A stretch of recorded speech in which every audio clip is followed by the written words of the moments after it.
Sir ഞാനിപ്പോൾ എം.കോം കഴിഞ്ഞിട്ട് 3 വർഷമായി. അപ്പോൾ ഞങ്ങളെപ്പോലുള്ള ഒരുപാട് പേര് സൊസൈറ്റിയിലുണ്ട്. ഞങ്ങളെല്ലാം അക്കാഡമിക്കലി ക്വാളിഫൈഡ് ആണ്, ബട്ട് സ്കിൽഡ് അല്ല. അപ്പോൾ ഞങ്ങളെപ്പോലുള്ളവരൊക്കെ എവിടെയാണ് ജോലി അപ്ലൈ ചെയ്യുക, അല്ലെങ്കിൽ സാധ്യതകളുള്ളത്? കൊച്ചി ഇപ്പോൾ പഴയ കൊച്ചിയല്ല എന്ന് പറഞ്ഞ പോലെ ആദ്യം മനസ്സിലാക്കേണ്ടത് കോമേഴ്സ് ഇപ്പോൾ പഴയ കോമേഴ്സ് അല്ല. ഇപ്പോൾ കച്ചവടം നടക്കുന്നത് എങ്ങനെയാണ്? പണ്ട് കച്ചവടം നടക്കുന്ന പോലെയാണോ ഇപ്പോൾ കച്ചവടം നടക്കുന്നത്? അല്ല അല്ലേ. മാറ്റങ്ങൾ ഒരുപാടുണ്ട്. സോഷ്യൽ മീഡിയയിൽ തന്നെ പരസ്യങ്ങൾ വരുന്നുണ്ട് അല്ലേ. ഡിജിറ്റൽ മാർക്കറ്റിംഗ് ഇതൊരു കോമേഴ്സിലൊരു പുതിയ മേഖലയാണ് അല്ലേ. 2 ദിവസം കഴിയുമ്പോൾ വീട്ടിൽ സാധനം എത്തും. നമുക്ക് കതക് തുറന്നു പോയി സാധനം വാങ്ങിക്കേണ്ട ഒരു കാര്യമേ ഉള്ളൂ അല്ലേ. അപ്പോൾ ഇപ്പോൾ സാധനം വാങ്ങിക്കുമ്പോൾ വരുന്ന രീതി മാറി. അപ്പോൾ ഇപ്പോൾ സപ്ലൈ ചെയിൻ എന്ന് പറയും അല്ലേ. ലോജിസ്റ്റിക്സ് ആൻഡ് സപ്ലൈ ചെയിൻ ഇതാണ് ഇപ്പോൾ കോമേഴ്സിൽ ഒരു വളരെ ട്രെൻഡിങ് ആയിട്ട് പോകുന്നത്. അപ്പോൾ നേരത്തെ ഞാൻ പറഞ്ഞ ഡിജിറ്റൽ മാർക്കറ്റിംഗ്, ഈ ഓൺലൈൻ പേയ്മെൻറ്റ് അല്ലെങ്കിൽ ഡിജിറ്റൽ പേയ്മെൻറ്റ്, അതുപോലെ തന്നെ ഈ logistics and supply chain management അല്ലേ. അപ്പോൾ ഇത് കോമേഴ്സിലെ ഒരു 3 പ്രധാനപ്പെട്ട മേഖലകളാണ്. അപ്പോൾ ഇതെല്ലാം കൂടെ ചേർത്ത് കഴിഞ്ഞാൽ നേരത്തെ ഭാവന ചോദിച്ചതിന് ഉത്തരവുണ്ട്. ഞങ്ങൾ കോമേഴ്സ് കഴിഞ്ഞത് എം.കോം കഴിഞ്ഞവരാണ്. ഞങ്ങളിപ്പോൾ ജോലി അക്കാഡമിക്കലി ക്വാളിഫൈഡ് ആണ്, പക്ഷേ സ്കിൽഡ് അല്ല.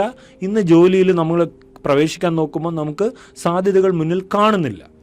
അപ്പം നമ്മൾ സാധാരണ ഒരു എന്തെങ്കിലും മലക്കറി മുറിക്കാൻ വേണ്ടിയിട്ട് പോകുമ്പോൾ കത്തി മൂർച്ചയാക്കും അല്ലേ. നമ്മുടെ കയ്യിൽ കത്തിയുണ്ട്, ആ കത്തി ഉപയോഗിക്കാൻ പറ്റുന്നില്ല, കാരണം മൂർച്ചയില്ല. മൂർച്ചയാക്കണം. കോമേഴ്സ് ഗ്രാജുവേറ്റ്സ് കത്തി മൂർച്ചയാക്കുന്നത് എങ്ങനെയാണെന്ന് വെച്ചാൽ നേരത്തെ പറഞ്ഞ മേഖലകളിൽ സ്കിൽ കോഴ്സുകളുണ്ട്, ചെറിയ സ്കിൽ കോഴ്സ് 3 മാസത്തെ. അത് ഒരിടത്തും പോവേണ്ട കാര്യം പോലും ഇല്ല. ഓൺലൈനായിട്ട് ഒരുപാട് കോഴ്സുകളുണ്ട്. അതിൽ ഒറ്റ കാര്യമേ ഉള്ളൂ, നിങ്ങൾ കോഴ്സ് പഠിക്കുമ്പോൾ പണ്ടത്തെ പോലെയല്ല എനിക്ക് റാങ്ക് കിട്ടി അങ്ങനെയല്ല എന്ന് പറയേണ്ടത്, അത് ചെയ്യാനറിയണം അല്ലേ. അപ്പോൾ ഈ മേഖലകളിലെല്ലാം ഒരു പ്രാവീണ്യം നേടുക ചെറിയ കോഴ്സുകളിൽ കൂടെ. അത് ചെയ്തിട്ട് നിങ്ങളൊരു നിങ്ങളുടെ എംപ്ലോയർ എന്ന് പറഞ്ഞാൽ ചിലപ്പം ആമസോൺ ആയിരിക്കാം, ഫ്ലിപ്കാർട്ടായിരിക്കാം, അല്ലെങ്കിൽ ലോക്കലായിട്ട് ഇതുപോലത്തെ കാര്യങ്ങൾ ചെയ്യുന്ന ഏജൻസികളായിരിക്കാം.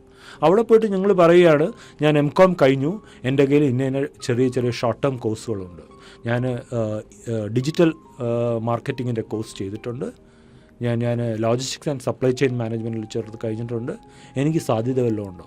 നിങ്ങളെ ഇരിക്കാൻ പറയും അവിടെ. അപ്പോൾ ഇതൊക്കെയാണ് പ്രധാനപ്പെട്ട കാര്യങ്ങൾ. ഇത് ഭാവനയ്ക്ക് ഉപകാരപ്പെടും എന്നാണ് എൻ്റെ വിശ്വാസം. ഭാവനയ്ക്ക് മാത്രമല്ല, ഭാവനയെപ്പോലെ കോമേഴ്സ് കഴിഞ്ഞ ഒരുപാട് വിദ്യാർത്ഥികളുണ്ട്. അവരെല്ലാവരും ശ്രദ്ധിക്കേണ്ടതാണ്. ഞാനൊന്നുകൂടെ ആദ്യം പറഞ്ഞ് അവസാനിക്കുകയാണ്. കൊച്ചി പഴയ കൊച്ചിയല്ല എന്ന് പറഞ്ഞതുപോലെ കോമേഴ്സ് പഴയ കോമേഴ്സ് അല്ല. ആ കോമേഴ്സിലാണ് നമ്മൾ ജോലിക്ക് ശ്രമിക്കുന്നത്.